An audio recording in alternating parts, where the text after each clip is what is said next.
जब भी कोई व्यक्ति गौतम बुद्ध के सॉन्ग में शामिल होता था तो बुद्ध उसे सबसे पहले शांत रहने के लिए कहते थे। ध्यान की अवस्था में जान से पहले उसे भिक्षु को शांत रहना सिखाया जाता था। आज के दौर में हर तरफ सॉरी शोर है। इसकी वजह से दिमाग में तनाव पैदा होना लाजमी है। ऐसे में अगर आप हर रोज कुछ डर मौन रहने का अभ्यास करते हैं तो इससे आपके तनाव पैदा होने वाले हार्मोन के लेवल में कमी आई है। इससे आपका दिमाग शांत होता है, गुस्सा नियंत्रित राहत है और तनाव बढ़ाने वाले हार्मोन्स का लेवल घटना है। आज के इस वीडियो में हम जानेंगे कि किन मैकोन पर हमें शांत रहना है और किन मैकोन पर हमें बोलना है, और शांत रहने से हमारे अंदर क्या बदलाव आ सकता है। दोस्तों, संध्या काल का समय था। गुरु अपने सभी शिष्यों को बुलेट हैं और कहते हैं, कल सुबह सब लोग नदी में स्नान करने के बाद तुरंत हमारी कुटिया के सामने उपस्थित हो जाना।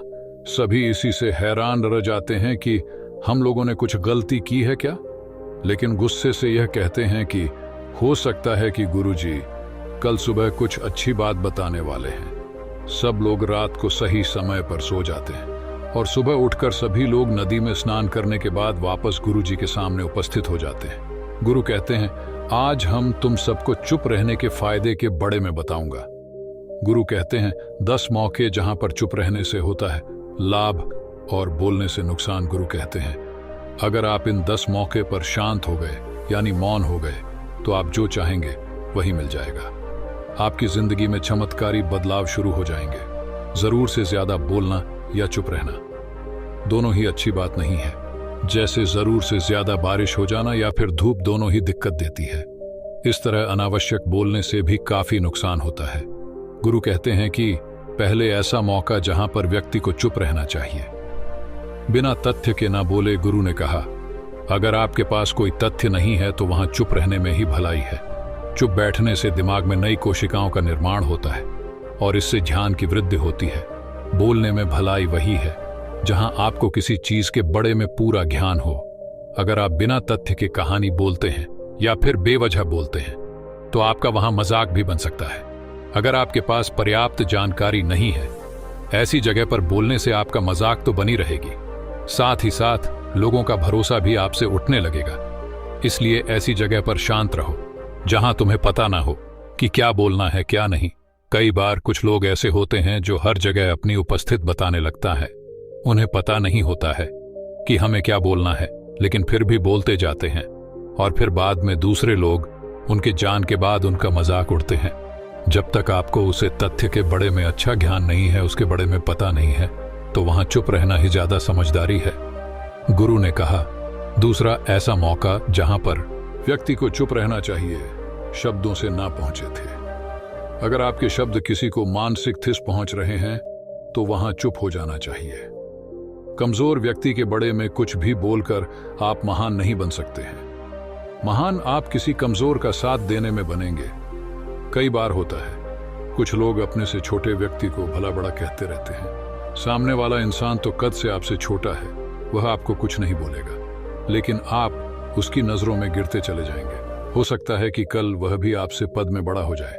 बाद में आपसे जब वह बड़ा हो जाएगा तो आज जो रवैया आपका उसके साथ है, आने वाले समय में वह भी आपके साथ वही करेगा। आप किसी को निशा दिखाकर बड़ा नहीं बन सकते।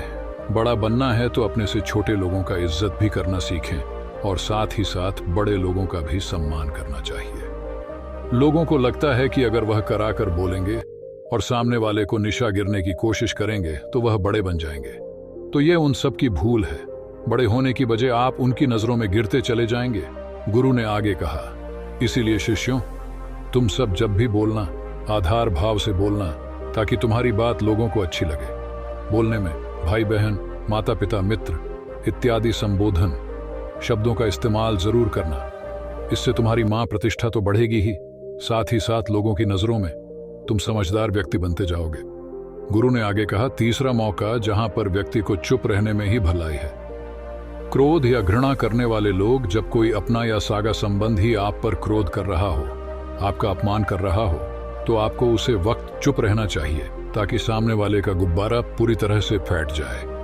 आप यदि सही है तो उसे कटाई माफिया ना में गए और चुप कर ही सही समय का इंतजार करें। वह खुद आपसे माफी मांग लगा जब उसे अपनी गलती का एहसास हो जाएगा। गुरु आगे कहते हैं कि अगर आपका कोई सागा संबंधी आप पर क्रोध कर रहा हो और आप उसे समय शांत हैं, तो ये आदर्श सम्मान देने की निशानी होती है। इससे ना कोई छोटा होता है और ना ही बड़ा। अगर आपको क्रोध हे रहा है तो आप या तो वहां से किसी का अंदर किया, बिना चले जैन, या फिर चुप रहे। क्रोध करने से आपके रिश्ते खराब होंगे। क्रोध करने से हमेशा क्रोध करने वाले व्यक्ति का ही बड़ा होता है। गुरु आगे कहते हैं कि एक बार की बात है, एक सांप जंगल से भागते हुए किसी राजा के घर में पहुंच गया। लोगों ने छेड़खानी की तो वह बहुत ही गुस्सा हो गया, जिससे घर में जो तलवार पड़ी हुई थी इसको लपेटकर करने लगा और धीरे धीरे उसका पूरा शरीर कट गया। ठीक इस प्रकार हमारा गुस्सा भी हमारे शरीर को तलवार की भांति कटता। राहत है, गुस्सा ध्यान से खत्म होता है। प्रतिदिन अगर आप ध्यान की मुद्रा में बैठे हैं तो आपका गुस्सा आपके नियंत्रण में रहेगा। गुरु आगे कहते हैं कि यह तरीका है कि आप प्रतिदिन ध्यान का अभ्यास करें। इससे आपके शरीर में जो हार्मोन्स गुस्से को बढ़ावा देते हैं वह सब तुम्हारे नियंत्रण में रहेंगे, जिससे शरीर गुस्से पर आसानी तुम्हारा से काबू पड़ेगा। लेकिन एक तरीका यह भी है कि जब भी आपको गुस्सा आए तो आप यह समझना का प्रयास करो कि क्या मेरा गुस्सा जायज है या नहीं, हमें वहां पर बोलना चाहिए कि नहीं। जब आप खुद इस बात का आकलन लगा पाएंगे तो आपको खुद पता चल जाएगा कि हमें गुस्सा करना चाहिए या नहीं। फिर भी आपको गुस्सा आ रहा है तो आप वहां से हटे का प्रयास करें, वहां से दूर चले जाएं। धीरे धीरे समय के साथ आपका दिमाग शांत हो जाएगा। गुरु ने कहा, चौथ ऐसा मौका जहां पर इंसान को बहुत ही समझदारी के साथ कम लेना चाहिए। वहां पर आपको चुप रहना ही चाहिए, जहां पर उसे मुद्दे से आपका कोई संबंध ना हो। अगर आपका किसी मुद्दे से कोई संबंध ना हो तो वहां आपका चुप रहना बनता है। बिना किसी वजह अगर आप दूसरे के मुद्दे पर बोलेंगे तो ये आपके लिए अनिष्टकारी होगा। इसमें केवल और केवल आपका ही नुकसान है। जल्द ही आप किसी दो लोगों के बीच हो रहे विवाद में जल्दी अपनी टांग ना डालें।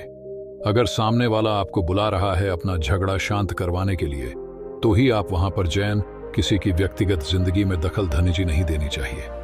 जब तक कि वह व्यक्ति आपको नहीं बुलट है। अपने झगड़ा को शांत करवाने के लिए कुछ लोग फालतू में दूसरे के विवाद में कूद पड़ते हैं। इससे उनके मान सम्मान मर्यादा पर लोग उंगली उठाने लगता है। गुरु कहते हैं कि 10 मैकोन में 5वां ऐसा मौका जहां पर व्यक्ति को बहुत ही समझदारी के साथ चुप रहना चाहिए। आपके शब्दों से किसी मित्र को हानि ना पहुंचे। अगर आपके शब्द सामने वाले के परिवार या मित्रों की प्रतिष्ठा के बड़े में बुरी झलक दिखा रहे हैं तो आपको चुप रहना चाहिए। किसी के परिवार या फिर मित्र के बड़े में बड़ा बोलने से केवल आप ही बुरे बनेंगे। जो चीज आसानी से खत्म की जा सकती है उसे अपने शब्दों से बड़ा ना करें। बिना चिल्लाए बात करने का प्रयास करते रहना चाहिए। अगर आप बिना चिल्लाए कोई बात नहीं कह सकते तो आपका चुप रहने में ही भलाई है। किसी पर चिल्लाने से आपके व्यवहार के बड़े में पता चला है। ज्यादा बोलने से चीज हमेशा खराब ही होती है। कई बार कुछ रिश्ते ज्यादा तेज बोलने की वजह से टूट जाते हैं। इसलिए अपनी आवाज में मीठापन लाइन आपके शब्दों से आपके दोस्त को हानि नहीं पहुंचनी चाहिए। कभी कभी दोस्तों के जब हम मजाक हैं तो रहे कि आपके शब्दों से किसी का अंदर ना हो। मजाक को भी हमेशा शब्दों के मेन में ही रखें। जहां किसी को शब्दों से चोट लगे वहां चुप हो जैन। ज्यादा बोलने से हमेशा नुकसान ही होता है। किसी और की प्रतिष्ठा को अपने शब्दों के मध्य से उसे हानि नहीं पहुंचानी चाहिए। यदि आपके शब्दों से किसी और की प्रतिष्ठा को ठेस पहुंच रही है तो वहां आपको चुप हो जाना चाहिए।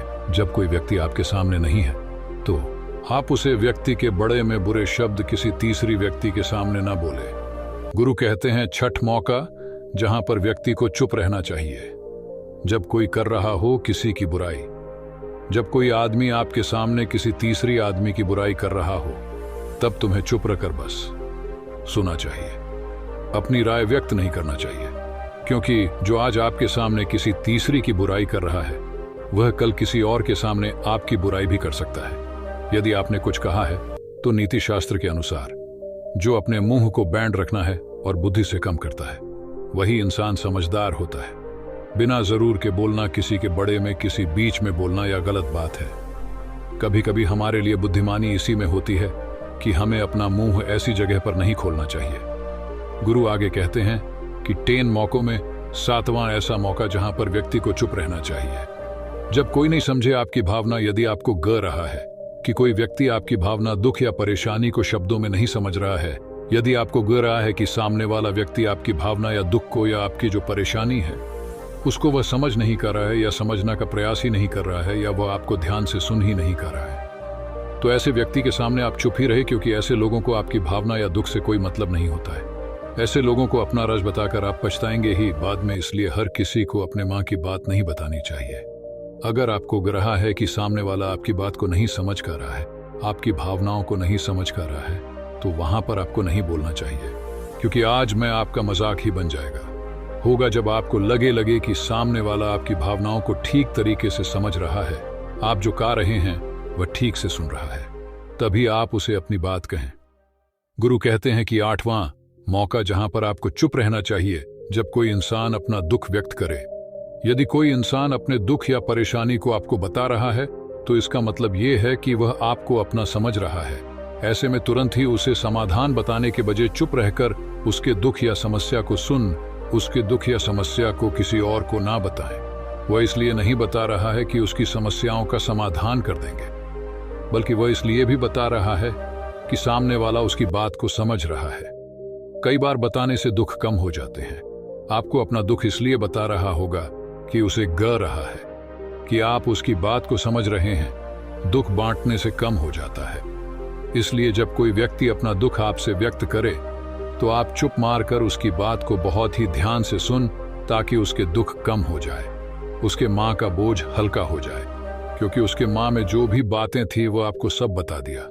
गुरु आगे कहते हैं कि 10 जगह में 9 ही ऐसी जगह जहां पर आपको चुप रहना चाहिए, जहां पर दुष्ट प्रकृति के लोग रह रहे हो और गाली गलौज कर रहे हो, तो आप वहां पर मत जाइए। ऐसी जगह से आप चुपचाप निकाल जाइए, अर्थात अपनी प्रतिक्रिया दिए बिना आप वहां से चले जाएं, क्योंकि जिसकी जुबान खराब होती है, जो दुष्ट प्रकृति के लोग होते हैं, उनको आप ऐसे समय में नहीं समझा सकते हैं।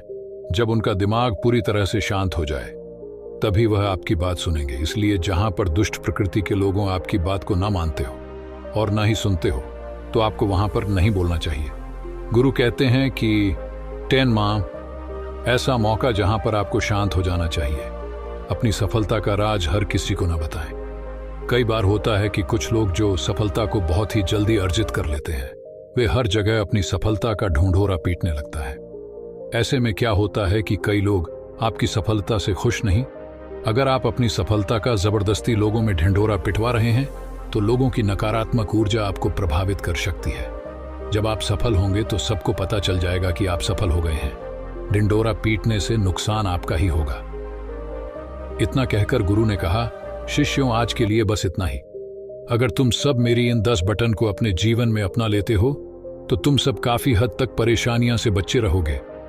यहां से जान के बाद मेरी ये बातें आपके जीवन किसी वरदान से कम साबित नहीं होगी।